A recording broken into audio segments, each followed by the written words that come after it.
बिल्लूपुर गांव में काफी दिनों से चोरियां हो रही थी। एक दिन गांव का मुखिया पीपल के वृक्ष के नीचे बैठा गांव में हो रही चोरियों के बारे में सोच रहा होता है कि तभी गांव के धर्म काका मुखिया के पास आकर कहते हैं, अरे ओ मुखिया, आज तो सुखिया के घर पर भी चोरी हो गई।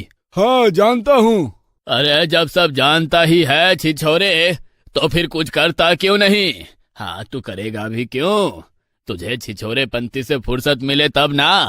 धर्म काका की बात सुनकर मुखिया आग बबूला होता हुआ बोलता है, अरे बोल तो ऐसे रहा है जैसे कि मैं इस गांव का ठेकेदार हूँ। अरे ठेकेदार नहीं है, लेकिन गांव के मुखिया तो हैं। मुखिया हूँ इस गांव का, डिप्टी कलेक्टर नहीं हूँ। हाँ समझ गया, तू केवल बस नाम का मुखिया है। हाँ अरे तू भी तो केवल नाम का ही धर्म है, वरना धर्म जी का नाम सुनकर तो अच्छे अच्छे चोरों के पसीने छूट जाते हैं। अरे तो क्या तूने मुझे फिल्मों वाला धर्मपाजी समझ रखा है? निठल्ले छिछोरे कहीं के। धर्म काका की बात सुनकर मुखिया गुस्से से खड़ा हो जाता है और दोनों में कहासुनी होने लगती है। दोनों में हाथापाई होने वाली होती है कि तभी वहाँ गंगा मौसी आ जाती हैं और दोनों से कहती हैं, तुम दोनों बुढ़ों को बस लड़ने के अलावा और कोई काम ही नहीं है। खुद को जवान समझते हो, अगर बुढ़ापे में हड्डी पसली सरक गई तो लेने के देने पड़ जाएंगे। मुझे तो पूरा शक है कि उन दो निकम्मों बलिया और कलिया का ये काम है। तुम दोनों उन्हें क्यों नहीं पकड़ते? इतना कहकर गंगा मौसी चली जाती हैं। मुखिया कालिया बलिया को ढूंढने लगता है। तभी मुखिया के पास बिल्लूपुर गांव की रहने वाली रसीली नाम की एक विधवा औरत आती है और मुखिया से कहती है, मुखिया जी मेरी मदद कीजिए। रसीली को देखकर मुखिया की आंखों में छिछोरापन झलकने लगता है और वो छिछोरे भरे अंदाज में रसीली की ओर देखकर मुस्कुराता हुआ कहता है, मैं तो तुम्हारी मदद करने के लिए हमेशा तैयार हूँ रसीली। अब क्या हुआ? मुखिया जी मेरे पास जुड़े हुए कुछ पैसे रखे हुए थे, कल रात मेरे घर में भी चोरी हो गई। आप तो जानते हैं ना कि मेरे परिवार में मेरी इकलौती बेटी तारा के अलावा इस संसार में कोई नहीं है। अब मैं उसे क्या खिलाऊंगी? अब उदास क्यों होती हो रसीली? अरे तुम कहो तो मैं तुम्हारी तारा को अपनी बेटी बनाकर जीवन भर अपनी आंखों का तारा बनाकर रख सकता हूँ, और तुम्हें भी अपने घर के सोने के बर्तन में रसगुल्ले की तरह संभाल कर रख सकता हूँ। ये सुनकर रसीली बुरी तरह से क्रोधित हो जाती है। बेशर्म नास पिटे, तू मेरी बेटी को जीवन भर आंखों का तारा बनाकर रखेगा?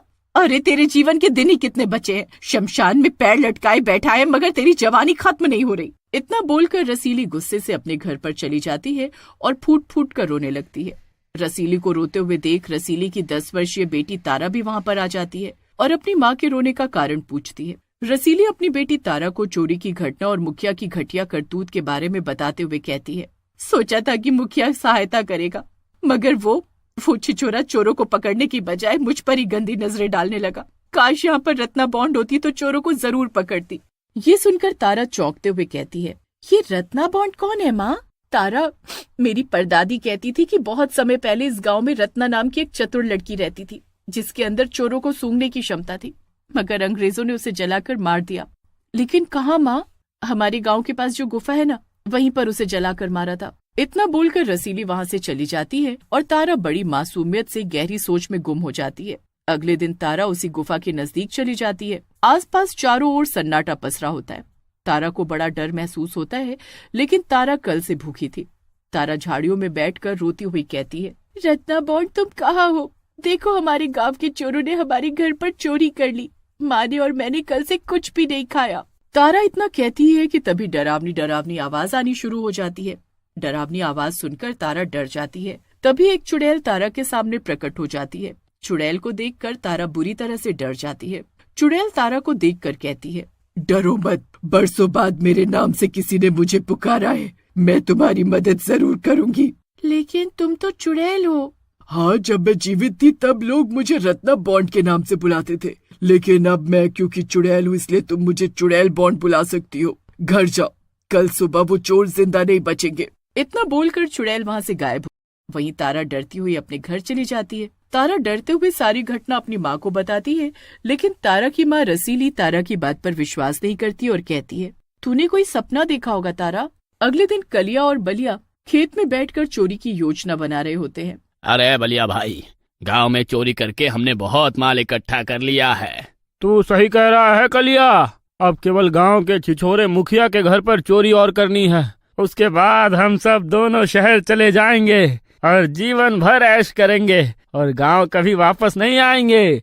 बलिया इतना कहता ही है कि तभी वहाँ पर चुड़ैल प्रकट हो जाती है। चुड़ैल को देखकर बलिया और कलिया की हालत खराब हो जाती है। बलिया डरते हुए कलिया से बोलता है, अरे कालिया भाई, ये तो चुड़ैल है, अरे भागो यहाँ से। अरे ये चुड़ैल कहाँ से आ गई? अरे तभी चुड़ैल उन दोनों की ओर देखकर गुस्से से कहती है, मैं चुड़ैल बॉन्ड हूँ, चोरों की गंध सूंघ लेती हूँ मैं और उन्हें जीवित नहीं छोड़ती। और उन दोनों का खून पीकर उन्हें मार देती है और वहाँ से गायब हो जाती है। कुछ ही देर में वहाँ पर गांव वाले एकत्रित हो जाते हैं। गांव का मुखिया कलिया और बलिया की ओर देखकर डरे हुए अंदाज में गांव वालों से कहता है, अरे ये तो हमारे गांव के कलिया और बलिया है। अरे कितने शरीफ और इज्जतदार व्यक्ति थे ये, इन्हें किसने मार दिया? तभी गंगा मौसी गुस्से से मुखिया से कहती है, किसने कहा ये शरीफ थे?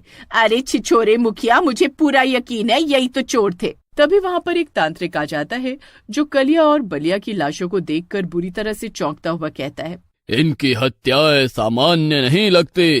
इन्हें देखकर ऐसा लगता है जैसे इन्हें किसी चुड़ैल ने मारा हो।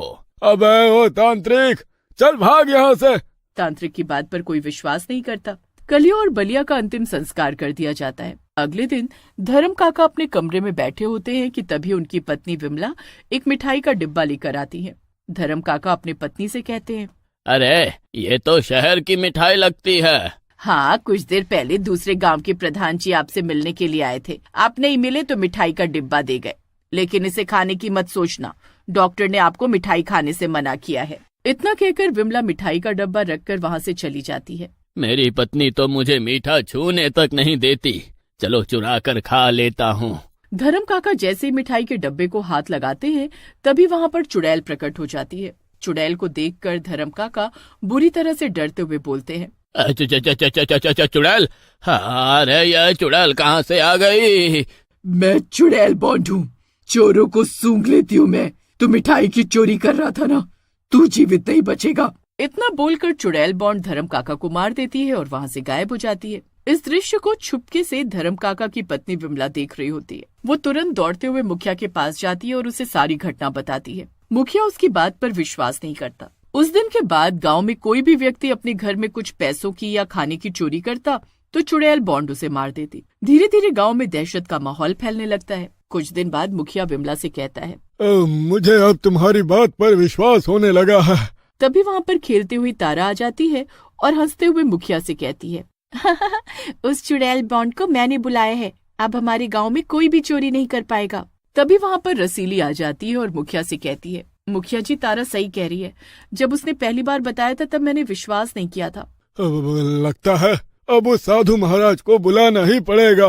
कुछ देर बाद मुखिया साधु के पास चला जाता है जो कि गांव से थोड़ी दूर पर बैठा होता है।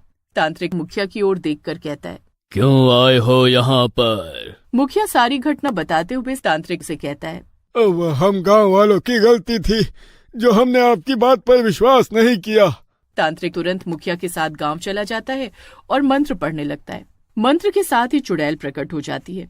तांत्रिक चुड़ैल को देखकर कहता है, कौन है तू? मैं चुड़ैल बॉन्ड हूँ, जब मैं जीवित थी तब मैं रत्ना बॉन्ड के नाम से प्रसिद्ध थी। मैं जानता हूँ तेरे बारे में, तू एक पागल औरत थी।